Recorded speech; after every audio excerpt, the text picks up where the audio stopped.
let's talk about Procreate brushes. I'm Christy. I teach lettering and doodling on the iPad, and here's my favorite brushes. Okay, I'm going to go to brushes. I'm going to click on calligraphy. See how the blue icon is there? And then I'm going to go down to Monoline. That's the one I'm using now. And depending on what size you want your brush to be,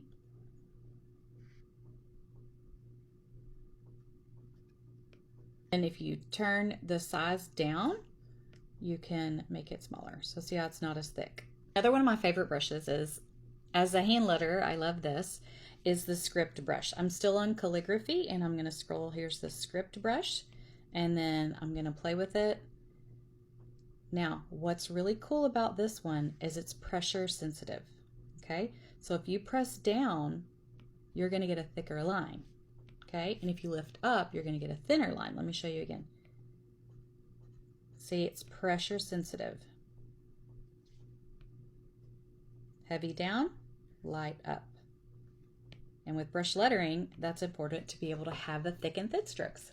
These brushes are good and versatile. Every time I want to do some kind of doodling, I like to use Monoline. When I'm doing my hand lettering, I love to write with script. I hope this was helpful. Make sure you're following so you don't miss out on the videos, and my membership is opening soon.